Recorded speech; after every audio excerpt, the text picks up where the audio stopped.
President Trump announced a $12 billion relief plan for American farmers today. It's aimed at supporting an industry hit by lower sales, higher expenses, and the president's tariff policy. This past year, in retaliation for U.S. tariffs, China initially dialed back its purchase of American soybeans. That, coupled with persistently low crop prices, have taken a serious toll on farmers' bottom lines. William Brangham has more on the president's plan and how it might play out.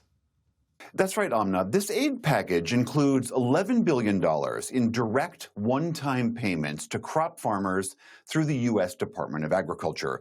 The remaining billion could be used by farmers whose crops fall outside that USDA program. The aid comes at a difficult time for smaller family farms. Bankruptcies are rising and have been for the last 3 years.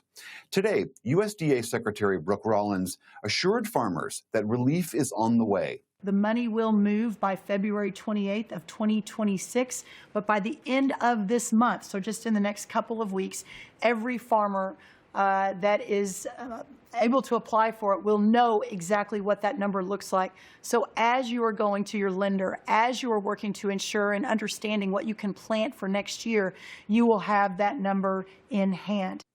To help us understand what this means for farmers, we are joined by Patrick Thomas of the Wall Street Journal.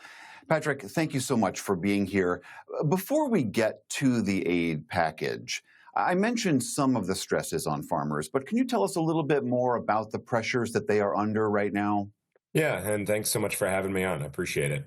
So farmers have had an exceptionally difficult year, and really it's been a difficult last couple of years. So there's a number of different factors. Number one is just costs. I mean, when we think of inflation that have hurt the American consumer, farmers have also dealt with just normal uptick in costs. You're talking about utilities, you're talking about their general living expenses, but on the farm, fertilizer has gone up an exponential amount, not just because of tariffs, it's been on the rise for some time.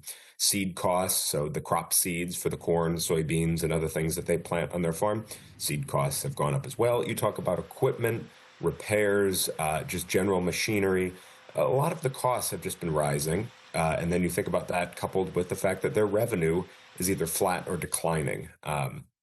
Crop prices for corn and soybean and other crops even too, like wheat, have been down or have been flat while their costs have been going up. And that's for a number of reasons. I mean, we've had a glut of corn and soybeans in this country for over a year, and that's due to a couple of years of bumper crops, and farmers are very good at what they do. So they've done a good job of producing a lot of corn, a lot of soybeans. We had the biggest corn crop on record, as estimated by the USDA this year.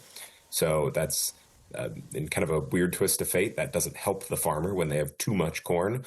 And then you have, on top of everything that I've just outlined, you have the tariffs that have come into play. And earlier this year, you saw China stopped buying U.S. soybeans. China is by far and away the biggest buyer of U.S. beans. So if you're a farmer selling your soybeans at $8, $9 a bushel, you definitely lost a lot of money. You did not break even. So these are just some of the challenges that farmers have dealt with. So there's this $12 billion in aid. How is that going to roll out? Will this be direct cash going to the farmers? What's the timing on this?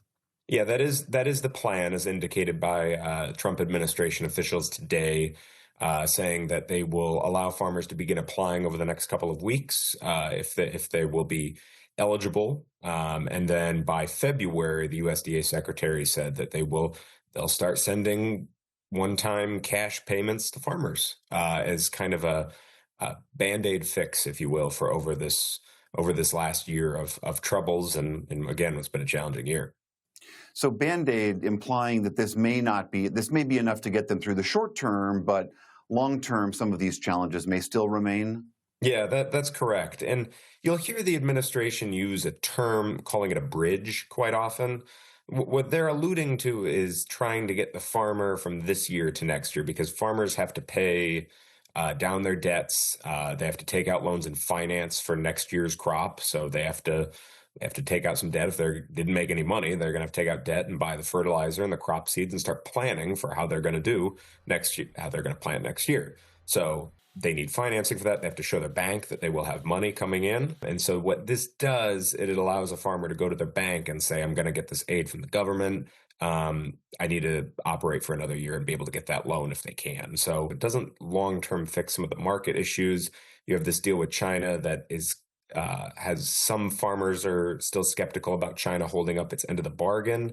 If we're going to have long-term problems with their buying, there's just a lot of uncertainty about what the market is for trade and demand long-term for the amount of crops that we produce in this country. The deal you're mentioning here, this is the deal that Trump and President Xi of China struck last fall about China saying, well, we will now start to buy soybeans again from the U.S. There is some skepticism whether that's going to really pan out. Yeah, that's correct. Just among farmers in general, farmers are always a bit of a skeptical bunch, but that's and they would agree with that. But the skepticism I hear from various farmers is really about, will China actually buy all that they promised Trump and Scott Bessent that they've said they would? So if you recall, there was an agreement between Trump and Xi for 12 billion metric tons of soybeans this year. Originally, the White House said that would be in 2025. They're now saying it will be this harvest season. So there's some uncertainty from farmers about if China will follow through with this. China's only purchased about 20% of that 12 million metric tons. So that has caused some consternation among farmers. Will China follow through with this? It's only been 20% this calendar year so far. So that's where some of the hesitation is. All right, that is Patrick Thomas of the Wall Street Journal. Thank you so much for sharing your reporting with us. Absolutely. Thank you.